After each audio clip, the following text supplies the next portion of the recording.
Assalamualaikum warahmatullahi wabarakatuh.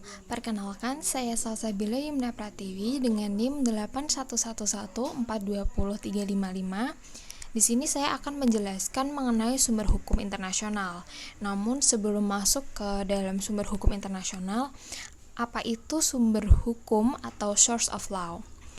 Sumber hukum atau source of law dapat diartikan sebagai pendekatan sistematis atau konseptual untuk mengkategorisasi asal-usul dari norma hukum. Salah seorang ahli dalam hukum internasional, Mark Honshaw, sumber hukum adalah ketentuan teknis yang berlaku pada suatu sistem hukum. Dalam konteks hukum internasional, kata sumber telah dielaborasi oleh beberapa ahli, salah satunya adalah Herbert Brecht, yang membedakan sumber sebagai yang pertama adalah sebagai landasan atau dasar dalam hukum internasional, misalnya landasan kewajiban dalam hukum. Yang kedua adalah penyebab, yaitu faktor yang mempengaruhi perkembangannya yang seringkali dianggap sebagai sumber hukum material di hukum internasional. Lalu yang ketiga adalah bukti atau evidence, seringkali diartikan sebagai bukti-bukti dokumentasi secara general. Nah, akhirnya Brecht ini menyimpulkan bahwa sumber hukum itu menunjukkan metode atau prosedur untuk membentuk suatu hukum internasional. Ahli hukum internasional lainnya, yaitu Hans Kelsen, mengartikan sumber hukum sebagai norma yang memberikan kewenangan kepada manusia untuk melahirkan atau menciptakan norma-norma lainnya. Dengan kata lain, sumber hukum adalah norma yang berfungsi melahirkan norma-norma turunannya.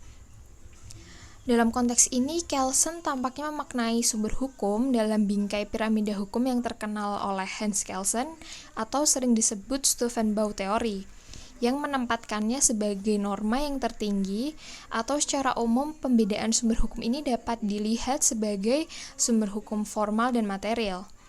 Para ahli hukum juga berpendapat bahwa sumber hukum formal ini merupakan suatu proses dari mana satu aturan hukum ini mendapatkan validitasnya. Sementara sumber hukum material ini berkaitan dengan isi dari aturan tertentu. Kemudian salah satu ahli hukum internasional lainnya, Berkeley, mempunyai pendapat yang cukup berbeda terkait pembedaan antara sumber hukum material dan formil. Ia berpendapat bahwa sumber hukum formil menunjukkan metode pembentukan aturan-aturan yang diterapkan secara umum dan bersifat mengikat setara hukum. Sementara sumber hukum material menyediakan bukti-bukti akan keberadaan suatu aturan tertentu, dan apabila telah terbentuk, maka aturan ini akan mengikat dan berlaku secara umum. Menanggapi perbedaan antar kedua sumber hukum ini, yaitu sumber hukum material dan formil, ia berpendapat bahwa pembedaan yang ada hakikatnya mengacu pada hukum tata negara atau constitutional law, dan sangatlah tidak tepat menurutnya apabila ini diterapkan dalam hukum internasional, mengingat karakteristik yang khusus dari hukum internasional. Dalam konteks sistem hukum nasional, konsep dari sumber hukum formil diartikan sebagai lembaga pembuat ketentuan hukum, dan kekuatan dari ketentuan hukum tersebut ditegaskan dalam hukum tata negara. Sementara itu, dalam konteks hukum internasional, seringkali sumber hukum formil ini disalahartikan karena diasosiasikan sama halnya dengan lembaga pembentukan hukum atau lawmaking machinery dalam hukum nasional. Sedangkan dalam hukum internasional sendiri ini tidak terdapat suatu lembaga untuk menentukan hukum internasional, putusan dari Mahkamah Internasional yang mendukung resolusi Majelis Umum atau beberapa perjanjian multilateral yang berusaha untuk mengkodifikasikan atau mengembangkan hukum internasional, sehingga sangatlah penting dalam segala kondisi ini. Tapi tetap perlu diingat gitu bahwa semua tidak mengikat negara secara umum, sehingga dalam konteks ini sumber hukum formil kurang tepat apabila terdapat di dalam hukum internasional. Selanjutnya, dalam pasal 38 ayat 1 dari Statuta Mahkamah Internasional telah diinventarisir apa saja yang disebut atau yang dikategorikan sebagai sumber hukum internasional. Memang tidak secara spesifik dalam pasal ini disebutkan apa yang merupakan sumber hukum. Tetapi pasal 38 ini merupakan acuan yang digunakan oleh mahkamah untuk memutuskan perkara yang diajukan kepada Mahkamah Internasional atau ICJ. Pasal 38 ayat 1 dari Statuta Mahkamah Internasional ini dapat dikategorikan menjadi dua bagian umum, yaitu yang pertama, indikatornya sebagai sumber hukum primer dan sumber hukum sekunder. Yang dianggap sebagai sumber hukum primer ini adalah perjanjian internasional, hukum kebiasaan internasional, dan prinsip hukum umum. Sementara sumber hukum sekunder yaitu keputusan pengadilan dan ajaran sarjana terkemuka. Apabila kita melihat urutan yang ada dalam pasal 38 ayat 1 ini, seolah-olah terlihat ada urutan hierarki. Namun sebenarnya dalam pasal 38 ini tidak ada urutan hierarki. Jadi hanya penyebutannya saja yang di awal atau di akhir.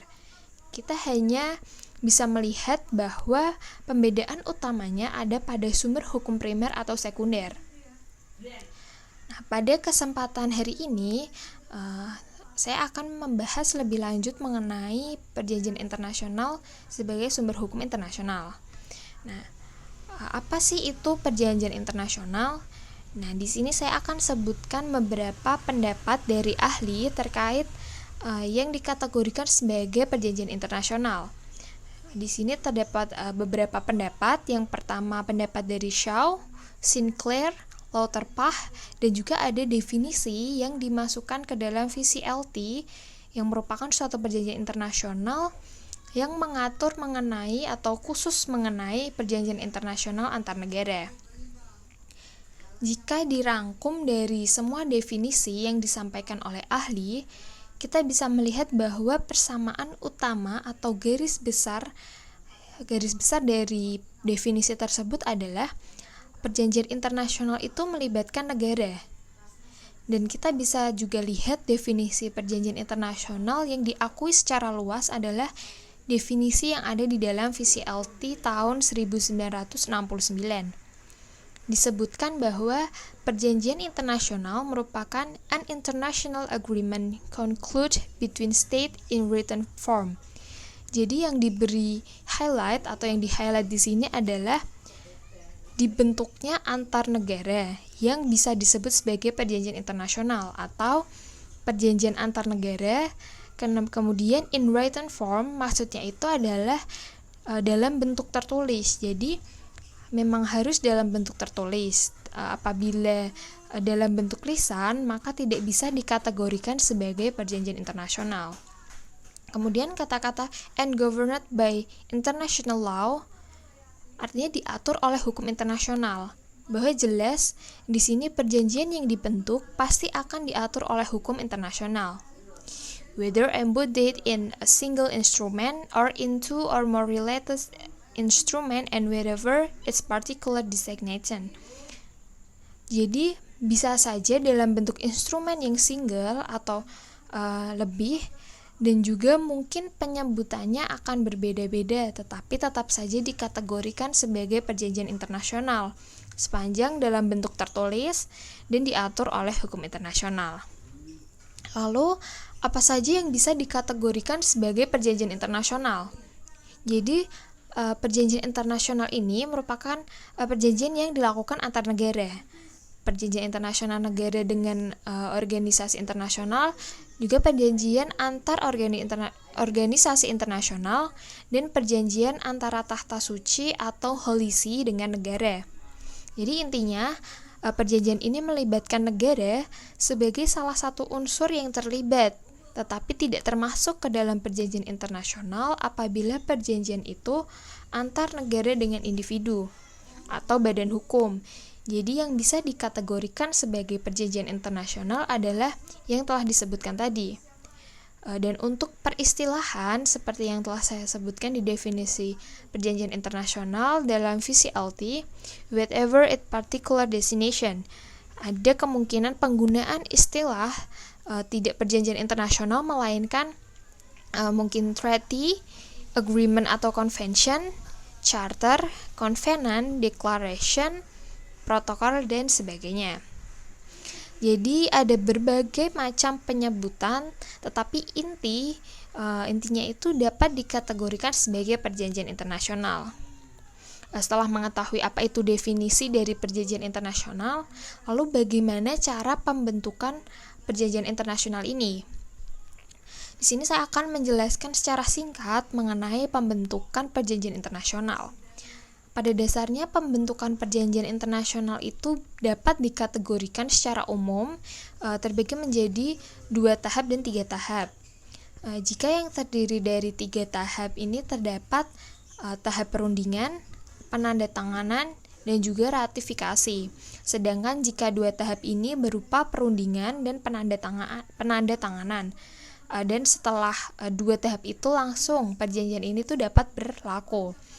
Biasanya jika 2 tahap ini melibatkan hanya perjanjian bilateral, misalnya perjanjian antara Indonesia dan Singapura untuk melakukan latihan militer bersama. Dengan adanya perundingan dan penandatanganan, perjanjian ini dapat langsung berlaku. Sementara pembentukan dengan 3 tahap ini biasanya berlaku pada perjanjian yang melibatkan lebih dari 2 negara atau biasa disebut juga sebagai perjanjian multilateral, dan terdapat tahapan ratifikasi. Lalu yang dimaksud dengan ratifikasi sendiri ini merupakan keadaan ketika sudah selesai melalui tahapan perundingan dan penandatanganan. Ratifikasi ini adalah bentuk pengikatan diri dari negara terhadap isi perjanjian. Biasanya prosedurnya akan dibawa ke negara asal, kemudian disetujui, dan kemudian akan ada perjanjian atau Certificate of Ratification yang disubmit ke PBB. Disitulah awal bahwa perjanjian ini mengikat suatu negara. Selanjutnya, perjanjian internasional ini juga telah saya sebutkan di awal tadi bahwa perjanjian bilateral biasanya hanya terdiri dari 2 negara saja. Ya, ada perjanjian multilateral. Di sini perjanjian multilateral yang melibatkan dari 2 negara terdapat kemungkinan yang sifatnya atau konteksnya ini regional atau yang konteksnya lebih luas, yaitu universal. Untuk yang sifatnya regional ini misalnya hanya untuk wilayah ASEAN atau hanya wilayah Eropa. Itu yang disebut dengan perjanjian multiregional. Sementara perjanjian yang sifatnya lebih luas atau universal ini memang berlaku untuk seluruh dunia, misal Konvensi Jenewa, Perjanjian Hukum Laut, tetapi dari sifat yang universal itu terbagi menjadi 2, yaitu perjanjian yang sifatnya terbatas dan terbuka. Maksud terbatas ini itu suatu perjanjian itu hanya berlaku bagi pihak-pihak yang melakukan perundingan. Ya, jadi apabila tidak memungkinkan negara-negara yang tidak mengikuti perundingan ini tuh bisa ikut serta dalam perjanjian. Biasanya disebut dengan perjanjian internasional yang sifatnya terbatas atau restricted. Sementara yang terbuka ini maksudnya kemungkinan negara yang tidak bergabung dalam perundingan ia dapat turut serta dalam perjanjian sepanjang perjanjian tersebut memungkinkan negara-negara yang bukan peserta asli dari perundingan bisa juga ikut bergabung dalam perjanjian yang dibentuk. Kemudian secara umum, perjanjian internasional ini bisa diklasifikasikan sebagai yang kita kenal treaty contract dan lawmaking treaty. Treaty contract sendiri ini diartikan sebagai perjanjian yang dibentuk oleh beberapa negara dan menciptakan kewajiban tertentu di antara para pihak atau negara yang menandatangani perjanjian tersebut. Sementara lawmaking treaty ini sifatnya lebih luas, jadi dia menciptakan suatu kewajiban yang selanjutnya dapat menjadi suatu hukum. Tetapi kedua jenis atau kedua klasifikasi antara perjanjian internasional ini memiliki konsekuensi yang sama, yaitu menimbulkan akibat hukum bagi para pihak yang terlibat. Kemudian secara umum, perikatan diri terhadap suatu perjanjian internasional itu ada yang dinamakan ratifikasi, reservasi, dan aksesi. Ratifikasi seperti yang saya sebutkan di awal, bahwa ratifikasi ini adalah proses formal pengikatan diri pada suatu perjanjian internasional melalui tahap ratifikasi. Jadi, negara menyatakan keterikatan dengan suatu perjanjian dengan mensubmit piagam ratifikasi, dan itu menjadi tanda bahwa negara sudah harus tunduk pada perjanjian tersebut. Sementara reservasi merupakan salah satu tindakan untuk mengeksklud atau put aside salah satu atau beberapa pasal dalam perjanjian, dan nanti negara yang melakukan reservasi ini tidak akan terikat pada pasal-pasal yang exclude, dengan catatan sepanjang diperbolehkan oleh perjanjian, karena seolah-olah jika reservasi ini mencederai kebulatan suatu perjanjian dengan memperbolehkan untuk mengeksklud beberapa pasal, sebenarnya sudah membuat perjanjian ini tuh tidak utuh, sehingga boleh melakukan reservasi sepanjang memang diperbolehkan oleh perjanjian. Sementara yang terakhir, yaitu aksesi, hampir sama dengan ratifikasi, hanya saja jika aksesi negara yang melakukan aksesi bukan peserta asli dari perundingan. Jadi biasanya ini perundingan dilakukan pada tahun 1945. Negara baru ini mengaksesi perjanjian pada 1980. Jadi dia bukan peserta asli, tetapi kemudian menyatakan mengikatkan diri, maka ini dapat disebut sebagai bentuk aksesi dan bukan ratifikasi. Selanjutnya, apa konsekuensi gitu jika suatu perjanjian internasional itu berakhir atau ditangguhkan suatu perjanjian tersebut? Perjanjian internasional ini bisa berakhir atau dikatakan berakhir jika memang tujuannya perjanjiannya telah dicapai. Misalnya, tujuan perjanjian membangun bendungan bagi dua negara. Kemudian saat pembangunan bendungan ini selesai, maka secara otomatis perjanjian ini juga selesai. Kemudian contoh yang lain, misal dalam perjanjian itu terdapat jangka waktu habis dari berlakunya perjanjian, apabila sudah selesai sampai pada periode yang diperjanjikan, maka berakhir pula perjanjian internasional itu. Kemudian punahnya objek atau subjek dari perjanjian. Sebagai contoh, misalnya perjanjian terikat pengelolaan suatu pulau, tetapi karena perubahan iklim sehingga menyebabkan pulau tersebut ini terendam dan akhirnya tenggelam, sehingga secara tidak langsung pulau ini sudah punah dan tidak ada subjek atau objek dari perjanjian, maka berakhirlah perjanjian yang dibentuk. Kemudian ada perjanjian lanjutan yang meniadakan perjanjian sebelumnya. Kemudian dalam perjanjian misalnya disebutkan syarat-syarat berakhirnya dan sudah dipenuhi syarat-syarat tersebut, maka secara otomatis akan mengakhiri suatu perjanjian. Lalu bahasan terakhir terkait perjanjian internasional adalah bagaimana apabila perjanjian itu berakhir atau apabila perjanjian tersebut ditangguhkan. Ada beberapa kondisi di mana perjanjian ini itu bisa disebut berakhir. Misal, tujuan perjanjiannya sendiri sudah tercapai jelas. Jika tujuannya ini sudah tercapai, maka perjanjian itu akan berakhir. Kemudian habis masa waktu perjanjian atau masa berlakunya, jadi di perjanjian ini disebutkan periode perjanjian setelah telah terpenuhi, maka otomatis perjanjian ini akan berakhir. Kemudian juga punahnya objek atau subjek dari perjanjian, seperti yang tadi saya sebutkan, misalnya perjanjiannya terkait pengelolaan suatu pulau. Tetapi karena perubahan iklim sehingga menyebabkan pulaunya itu terendam, secara tidak langsung pulau itu tenggelam dan pulau ini punah, sehingga tidak ada subjek atau objek dari perjanjian, maka berakhirlah perjanjian tersebut. Jadi yang tidak diperbolehkan adalah perjanjian tersebut diberhentikan secara sepihak, tetapi jika ada persetujuan dari para pihak untuk menghentikan perjanjian tersebut dan disepakati, maka bisa juga suatu perjanjian itu berakhir.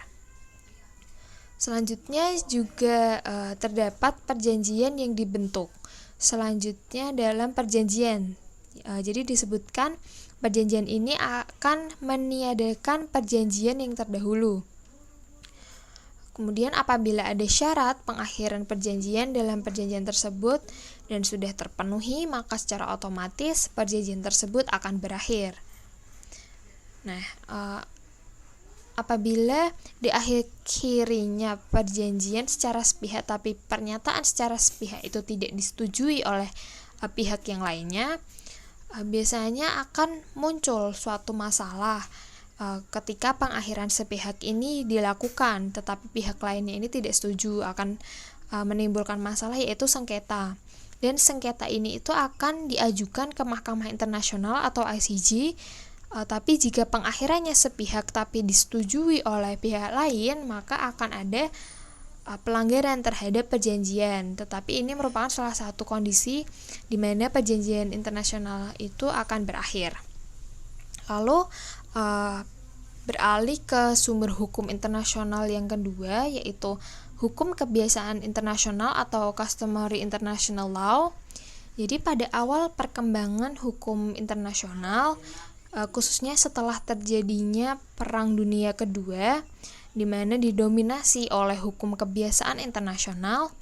Hal ini dikarenakan praktik perjanjian antar negara itu baru ada setelah berakhirnya Perang Dunia Kedua, sehingga hukum kebiasaan internasional ini telah berkembang lama melalui proses sejarah dengan praktik negara dan pengakuan terhadap karakter dari praktik tertentu dan diakui oleh masyarakat internasional menjadi sebuah ketentuan hukum yang normatif. Sejarah dari pembentukan hukum kebiasaan internasional ini dapat ditelusuri dimulai dari zaman kuno setelah terbentuknya Kerajaan Romawi.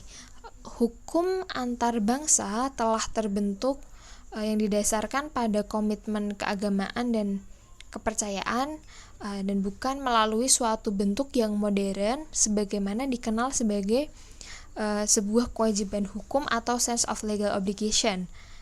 Kerajaan Romawi ini mengikuti aturan hukum antar bangsa dalam hubungannya dengan bangsa lain dan pada perkembangannya merupakan pengakuan terhadap hukum alam yang berlaku bagi hubungan antar bangsa. Lalu pada masa pertengahan, hukum internasional di benua Eropa ini berlandaskan pada agama dan dianggap sebagai suatu peraturan yang mengikat secara universal. Lalu seiring dengan perjanjian damai Westphalia Peace on Paldian 1648 ini merupakan perjanjian yang mengakhiri perang 30 tahun di Eropa. Jadi kebiasaan dan praktiknya itu mulai dipandang sebagai sumber hukum utama dalam hukum internasional. Jadi apakah semua kebiasaan yang dilakukan di dunia ini dapat dikategorikan sebagai hukum kebiasaan internasional? Jika kita melihat lagi di pasal 38 ayat 1 Statuta Mahkamah Internasional pada bagian B yang berbunyi International custom as evidence of a general practice accepted as law. Jadi bisa kita lihat poin penting yang harus digarisbawahi adalah kebiasaan umum yang diterima sebagai hukum. Jika kita artikan dari definisi yang ada dalam pasal 38 ayat 1 ini, maka kita bisa melihat apabila hanya memenuhi unsur kebiasaan saja, itu tidak cukup atau tidak bisa dikatakan sebagai hukum kebiasaan internasional karena harus ada penerimaan bahwa kebiasaan tersebut itu diterima sebagai aturan hukum yang mengikat. Atau customary international emerges from pattern behavior among states. This behavior pattern are called practice. Jadi ada suatu kebiasaan yang dilakukan oleh negara-negara, tetapi kebiasaan ini tidak cukup untuk bisa dikatakan sebagai sebuah hukum kebiasaan internasional, karena harus ada poin yang kedua, yaitu disebutkan if there is also belief that is practice based on a legal obligation or opinion juris. Jadi memang harus ada sense of legal obligation, jadi harus ada penerimaan bahwa kebiasaan yang dilakukan itu mengikat sebagai suatu aturan hukum. Sebagaimana disampaikan oleh salah satu ahli dalam hukum internasional, yaitu George Frick, ia menyebutkan bahwa hukum internasional ini tuh merupakan generalisasi dari praktik negara-negara, dan alasan untuk menjadikannya generalisasi meliputi suatu evolusi, apakah praktik tersebut dapat diterima dan secara umum dapat diterima sebagai hukum. Jadi dari pemaparan yang telah saya sampaikan, kita bisa mengambil kesimpulan atau garis besar apabila suatu kebiasaan itu ingin atau dapat dianggap sebagai hukum kebiasaan internasional, maka ada unsur yang harus dipenuhi, yaitu unsur material dan unsur psikologis. Di mana unsur material yang pertama yang harus diperhatikan adalah bahwa tindakan atau kebiasaan yang dilakukan itu sudah berlangsung cukup lama, atau satu pola tindakan yang berlangsung lama yang merupakan serangkaian tindakan yang serupa. Jadi ada pola serupa mengenai keadaan atau kondisi, di mana merupakan tindakan yang bersifat umum. Jadi tindakan tertentu dan harus diperlakukan secara umum. Sementara untuk unsur psikologi sendiri, atau seringkali dikenal dengan istilah opinio juris sive necessities atau sense of legal obligation, maksudnya itu adalah bahwa kebiasaan internasional dapat dikatakan atau diterima sebagai hukum apabila memang negara-negara itu menyatakan menjadi suatu hukum yang mengikat dan tidak ada keberatan terhadap kebiasaan yang diakui tersebut. Yang perlu diperhatikan adalah kebiasaan internasional sebagai sumber hukum tidak dapat berdiri sendiri. Maksudnya dalam hal ini hukum kebiasaan internasional sebagai sumber hukum erat sekali kaitannya dengan sumber hukum yang pertama, yaitu perjanjian internasional. Hubungan ini seringkali dalam bentuk timbal balik. Misalnya dalam beberapa hukum kebiasaan internasional dalam kaitannya dengan hukum perang, ada suatu kebiasaan yang diakui bahwa serangan menggunakan kekuatan bersenjata hanya diperbolehkan atau hanya boleh ditujukan pada objek militer dan bukan objek sipil. Awalnya ini merupakan suatu kebiasaan yang diakui, tetapi kebiasaan ini selanjutnya dikodifikasikan dalam konvensi menjadi suatu perjanjian yang mengikat. Kebiasaan ini dikodifikasikan pada Konvensi Jenewa tahun 1949 yang khusus mengatur mengenai sengketa bersenjata. Nah, di sini terlihat bahwa ada hubungan timbal balik ketika suatu kebiasaan yang tadinya hanya berupa bentuknya kebiasaan saja dan bukan dalam bentuk instrumen hukum yang mengikat, kemudian dimasukkan dalam instrumen hukum yang mengikat, yaitu perjanjian internasional. Jadi memang terlihat ada perkembangan dari suatu kebiasaan dikodifikasikan menjadi lebih kuat lagi kekuatannya untuk mengikat para pihak yang terlibat. Jadi jika dilihat secara umum bagaimana proses pembentukan dari hukum kebiasaan internasional, kita bisa lihat bahwa dari pasal 38 ayat 1 huruf B terlihat ada dua unsur yang tadi telah disampaikan, yaitu material dan psikologis, di mana disebutkan an acceptance of law opinion juris stage, praktis terdapat unsurnya, yaitu konsistensi atau uniform, generality, dan duration. Permasalahan yang mungkin muncul dari unsur state practice adalah masalah yang berkaitan dengan konsistensi, generality, dan duration. Sebagai gambaran umumnya, apabila berbicara mengenai konsistensi dalam kasus yang melibatkan negara Jerman, Denmark, dan Belanda terkait dengan pembatasan landas kontingen yang saling berdekatan ini, sehingga ketika masing-masing negara ini mengklaim batas kontingen mereka, maka akan saling beririsan satu sama lain gitu, karena merupakan landas kontingen yang berdekatan. Lalu praktik yang biasanya dipakai adalah penggunaan prinsip equidistance atau sama jarak ketika menentukan batas landas kontingen, tapi ternyata penggunaan sama jarak ini hanya merugikan negara Jerman yang berada di tengah, sehingga mendapatkan porsi yang relatif lebih sedikit atau kecil, sehingga negara Jerman ini kemudian mengajukan gugatan kepada Mahkamah Internasional atau ICJ, dan kemudian ICJ atau Mahkamah Internasional ini menyatakan bahwa prinsip equidistance yang digunakan oleh negara Jerman, oleh negara Denmark, dan Belanda tidak bisa dikategorikan sebagai hukum kebiasaan internasional. Dan di sini disebutkan tidak ada durasi untuk suatu kebiasaan bisa dikategorikan sebagai hukum kebiasaan internasional.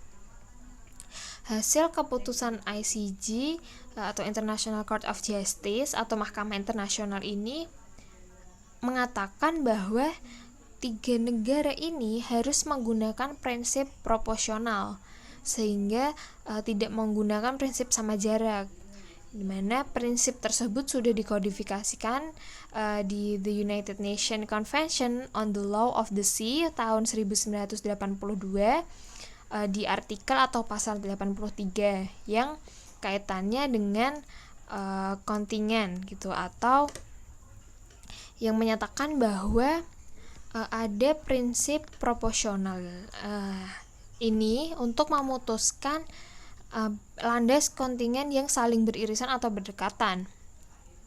Lalu saya akan membahas mengenai sumber hukum yang ketiga, yaitu prinsip hukum umum atau General Principle of Law, yang sebagaimana kita ketahui dalam pasal 38 ayat 1 dari Statuta Mahkamah Internasional, di mana di dalamnya terdapat berbagai sumber-sumber hukum yang pada intinya digunakan oleh mahkamah untuk memutuskan perkara yang diajukan kepadanya. Pada bagian C dari pasal 38 ayat 1 ini, kita bisa menemukan ada yang dinamakan dengan General Principle of Law, recognized by civilized nation, dan ini yang akan saya bahas selanjutnya. Prinsip-prinsip hukum umum secara luas ini diartikan sebagai mekanisme untuk menangani permasalahan kekosongan hukum. Jadi hukum internasional seringkali dianggap atau berpotensi untuk memiliki kekosongan hukum dibandingkan dengan kondisi yang ada dalam sistem hukum nasional sebuah negara. Hal ini dikarenakan hukum internasional tidak memiliki otoritas legislatif, tidak adanya prosedur pembentukan hukum yang jelas, dan juga mekanisme penegakan hukum yang bisa dibilang tidak begitu jelas. Jadi fungsi utama dari prinsip hukum umum adalah untuk mengisi kekosongan hukum apabila kedua sumber hukum yang sebelumnya telah saya bahas, yaitu perjanjian internasional dan hukum kebiasaan internasional ini tidak bisa memberikan kejelasan. Pada awal perkembangan hukum internasional, para ahli ini mempunyai pilihan lain kecuali mempergunakan prinsip hukum ini secara luas. Herslow Terpah, seorang ahli dalam hukum internasional sendiri, berpendapat bahwa The general principles of law are one of the tools that the international judge is not only permitted but obligated to use to fill in gaps in the fabric of the law as a matter of the law completeness. Jadi di sini dapat diartikan bahwa prinsip hukum umum ini merupakan salah satu alat untuk menutup atau untuk mengisi kekosongan hukum yang nantinya akan timbul atau mungkin timbul. Selanjutnya, salah satu ahli dalam hukum internasional, Guggenheim, menyatakan bahwa prinsip hukum umum ini melengkapi sumber hukum yang pertama dan kedua, dikarenakan hukum nasional sendiri tidak dapat dijadikan sumber hukum internasional. Akan tetapi, mayoritas dari ahli hukum internasional berpendapat bahwa tujuan dimasukkan ketentuan ini adalah untuk memudahkan mahkamah dalam menggunakan prinsip-prinsip yang diakui dalam hukum internasional dan menerapkannya dalam pemutusan suatu perkara atau suatu kasus yang dirasa sesuai dengan karakter sengketa internasional yang sedang ditangani oleh mahkamah. Tujuan lainnya itu adalah untuk memudahkan hakim mahkamah untuk memperluas penafsiran hukum internasional dengan cara analogi dengan menggunakan beberapa prinsip hukum umum yang berasal dari aturan tertentu dengan cara penafsiran induktif. Jadi prinsip hukum umum ini bisa diinterpretasikan sebagai prinsip yang berlaku umum ada di semua sistem hukum yang ada di dunia dan merupakan landasan hukum yang mendasari semua aturan hukum internasional, dan prinsip-prinsip ini mungkin berasal dari prinsip hukum alam dan prinsip-prinsip yang juga berasal dari logika hukum. Tidak hanya meliputi prinsip-prinsip yang berasal dari hukum internasional, tetapi juga ada kemungkinan prinsip-prinsip ini muncul dari hukum nasional yang kemudian diakui oleh masyarakat internasional sebagai bagian dari prinsip hukum umum dan berlaku secara luas. Kita bisa melihat contohnya dalam prinsip good faith, di mana prinsip good faith ini diterapkan atau diterima oleh hampir semua sistem hukum di dunia. Kita seringkali melihat prinsip good faith ini dalam suatu perjanjian atau dalam hukum nasional. Contohnya dalam hukum perdata, di mana ketika melakukan perjanjian harus ada itikat baik dari masing-masing pihak. Disinilah terlihat bahwa memang prinsip hukum ini berlaku dimanapun di seluruh dunia, tidak melihat sistem hukum yang dianut.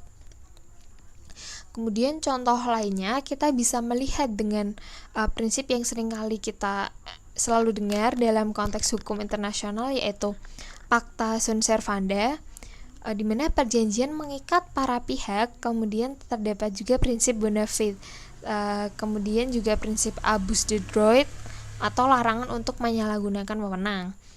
Jadi terlihat di sini bahwa prinsip hukum umum ada kemungkinan muncul dari prinsip hukum nasional yang kemudian diakomodir atau diterapkan dalam konsep hukum internasional. Membahas mengenai penggunaan ketentuan dari prinsip hukum internasional ada di salah satu kasus, yaitu kasus Chorzo Factory Case tahun 1928 antara negara Jerman dengan Polandia. Kasus ini diajukan ke PCIJ, yaitu Permanent Court of International Justice, di mana kasus ini terjadi antara Jerman dan Polandia terkait perjanjian yang telah dibentuk antara kedua negara setelah Perang Dunia Pertama, di mana ada suatu wilayah yaitu Upper Silesia.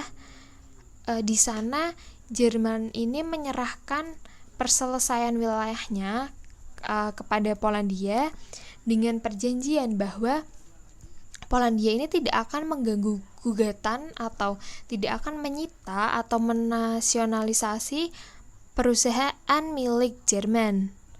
Namun dalam prakteknya sendiri Polandia ini menyita 2 perusahaan Jerman, sehingga Jerman kemudian mengajukan gugatan dengan alasan bahwa Polandia ini telah melanggar kewajibannya untuk tunduk pada perjanjian yang mengikat antara Jerman dan Polandia.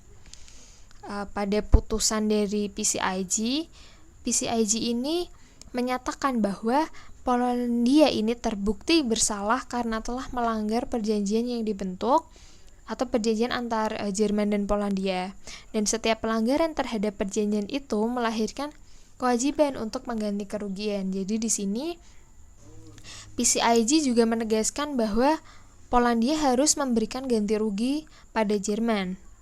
PCIG sendiri itu menyatakan a principle of international law that the reparation of a wrongway consists in a indemnity corresponding to the damage which the national of the injured state have suffered as a result of act which is contrary to international law. Jadi prinsip hukum yang diangkat pada kasus Chorzo Factory case adalah apabila ada suatu negara dan dia melanggar perjanjian antara negara atau suatu kesepakatan, dia mempunyai kewajiban untuk melakukan ganti rugi. Dan itu menjadi prinsip hukum yang diterima ketika ada pelanggaran kewajiban internasional. Maka itu menimbulkan kewajiban untuk memberikan ganti rugi. Lalu mengenai sumber hukum yang keempat, yang bisa disebut sebagai sumber hukum subsidiar atau sumber hukum tambahan, yaitu keputusan pengadilan dan pendapat para sarjana, di mana keputusan pengadilan dan pendapat para sarjana ini tuh hanya merupakan sumber hukum subsidiar atau tambahan. Nah, maksud dari hukum subsidiar atau tambahan ini adalah keputusan pengadilan dan pendapat para sarjana terkemuka ini dapat untuk membuktikan adanya kaidah hukum internasional mengenai suatu persoalan yang didasarkan atas sumber hukum primer, yaitu perjanjian internasional, hukum kebiasaan internasional, dan juga prinsip hukum umum. Keputusan pengadilan dan pendapat para sarjana itu sendiri tidak mengikat, artinya tidak dapat menimbulkan suatu kaidah hukum. Pada pasal 38 ayat 1 Statuta Mahkamah Internasional, pada bagian keempat atau pada huruf D, kalimat dalam pasal 38 ayat 1 poin D Statuta ICJ atau Mahkamah Internasional ini menyebutkan bahwa putusan hukum atau judicial decision dapat diterapkan sebagai sumber hukum tambahan untuk menentukan aturan hukum as subsidiary means for the determination of rules of law. Ketentuan ini juga terkait dengan pasal 59 Statuta ICJ atau Mahkamah Internasional yang menyatakan bahwa putusan dari Mahkamah Internasional ini tidak mempunyai kekuatan hukum yang mengikat kecuali para pihak dan yang terkait dengan kasus yang diajukan. Intinya bahwa putusan dari Mahkamah Internasional memang hanya bisa diterapkan atau hanya berlaku pada para pihak yang mengajukan perkaranya ke Mahkamah Internasional atau ICJ. Pasal ini muncul dalam Statuta ICJ atau Mahkamah Internasional dengan tujuan melindungi negara yang bukan negara pihak dalam sengketa yang diajukan ke Mahkamah Internasional, sehingga proses persidangan yang berlangsung, misalnya persidangan negara A dengan negara B, tidak akan mempengaruhi negara C, karena secara teoritis hakim menerapkan hukum tapi tidak membentuk hukum. Dan pada pasal 59 Statuta ICJ atau Mahkamah Internasional ini menunjukkan ide awal dari para pembentuknya. Jadi bahwa mahkamah ini dimaksudkan untuk menyelesaikan perkara yang diajukan kepadanya dan bukan untuk membentuk hukum. Selanjutnya, keputusan pengadilan, baik itu pengadilan internasional ataupun nasional, berpotensi untuk memberikan kontribusi yang cukup signifikan bagi perkembangan hukum internasional. Seperti misal contohnya kita bisa lihat pada beberapa kasus yang diputuskan oleh Mahkamah Internasional atau ICJ. Yang pertama misalnya kasus reparation case. Jika dalam subjek hukum internasional salah satunya terdapat organisasi internasional, kasus yang digunakan sebagai landmark atau sebagai kasus dasar dari organisasi internasional sebagai subjek hukum internasional adalah kasus reparation for English case. Jadi kasus ini menunjukkan adanya personalitas hukum dari organisasi internasional. Kemudian juga terdapat kasus genocide case terkait dengan pengaturan larangan genosida, dan di dalam kasus ini juga terlihat bahwa reservation atau persyaratan terhadap suatu perjanjian internasional itu dimungkinkan sepanjang tidak bertentangan dengan tujuan dan maksud dibentuknya konvensi tersebut. Nah, di dalam kasus-kasus yang telah disebutkan ini merupakan salah satu kontribusi dari putusan lembaga peradilan terhadap perkembangan hukum internasional. Selanjutnya, sumber hukum tambahan yang kedua yaitu ajaran atau doktrin ahli hukum terkemuka. Jadi dapat dikatakan bahwa penelitian atau tulisan yang dilakukan oleh para sarjana terkemuka ini sering dapat digunakan atau dipakai sebagai pegangan dan pedoman untuk menentukan apa yang menjadi hukum internasional, walaupun ajaran para sarjana ini sendiri tidak menimbulkan hukum. Sebagai contoh, misalnya kita bisa melihat di pendapat ahli hukum terkemuka, misalnya tulisan dari Gerhard von Glen yang menjadi kerangka dari pembentukan UN Convention on Genocide, di mana di arti kata genocide sendiri ini dapat dilihat dari tulisan Lenkin, dan pendapat ahli juga dapat dipertimbangkan sebagai sumber hukum apabila ahli tersebut bertindak dalam suatu fungsi yang secara langsung berkaitan dengan persoalan hukum internasional, dan yang dicari penyelesaiannya seperti misalnya dalam panitia ahli hukum Committee of Juris yang diangkat oleh LBB pada tahun 1920, di mana setelah terbentuknya LBB untuk memberikan pendapatnya. Contoh lain, pendapat para ahli atau sarjana hukum terkemuka yang menjadi anggota panitia hukum internasional atau International Law Commission dari PBB, di mana ILC atau International Law Commission ini diberikan tugas untuk mempersiapkan atau melakukan kodifikasi dari hukum internasional. Nah, selain ILC atau International Law Commission, ada lembaga lain seperti American Law Institute, the Hague Academy of International Law, International Law Association, UN International Law Commission. Ini merupakan lembaga-lembaga yang memungkinkan untuk dijadikan rujukan terkait dengan perkembangan hukum internasional. Selanjutnya, keputusan organisasi dan lembaga internasional, walaupun memang bukan dianggap sebagai sumber hukum internasional dalam arti sesungguhnya, tetapi tetap saja putusan dari organisasi atau lembaga internasional mempunyai kontribusi yang penting untuk perkembangan hukum internasional. Contohnya dalam resolusi yang dikeluarkan oleh Majelis Umum. Seperti yang kita tahu bahwa resolusi yang dikeluarkan oleh Majelis Umum itu sifatnya berupa rekomendasi kepada anggota dari PBB, dan ada juga resolusi dari Dewan Keamanan PBB yang sifatnya itu mengikat pada anggota-anggota PBB, di mana putusan dari organisasi internasional ini memang tidak bisa disebut sebagai sumber hukum internasional yang sesungguhnya, tetapi tetap saja memberikan pengaruh. Contoh seperti yang telah saya sebutkan sebelumnya, yaitu resolusi. Ada resolusi yang sifatnya ini mengikat, dan ada yang resolusinya sifatnya itu rekomendasi, dan di mana resolusi yang sifatnya mengikat ini contohnya resolusi dari Dewan Keamanan PBB. Jadi bisa dilihat jika putusan ini tetap memberikan pengaruh terhadap perkembangan hukum internasional.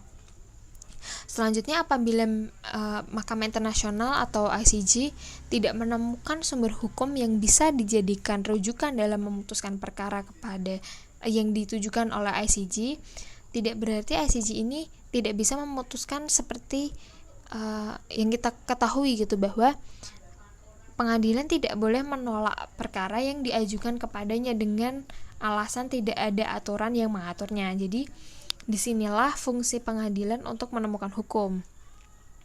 Pada pasal 38 ayat 2 Statuta ICJ atau Mahkamah Internasional, pada pasal ini berusaha menutup celah apabila memang tidak ada sumber hukum yang bisa digunakan oleh mahkamah untuk memutuskan perkara. Dalam pasal 38 ayat 2 ditemukan istilah ex aequo et bono. Maksudnya, hakim pun tetap boleh memutuskan perkara berdasarkan kepatutan dan kelayakan sepanjang memang para pihak ini menyetujui tindakan yang diambil oleh mahkamah. Jadi, pasal 38 ayat 1 dan 2 ini saling melengkapi. Maksudnya apabila tidak ditemukan dalam pasal 38 ayat 1, maka pasal 38 ayat 2 tetap bisa digunakan mahkamah untuk memutuskan perkara yang diajukan kepadanya. Sekian yang dapat saya sampaikan terkait sumber hukum internasional. Mohon maaf jika terjadi kesalahan selama penjelasan yang saya berikan. Semoga penjelasan saya ini bisa sedikit membantu mengetahui mengenai sumber hukum internasional. Terima kasih. Wassalamualaikum warahmatullahi wabarakatuh.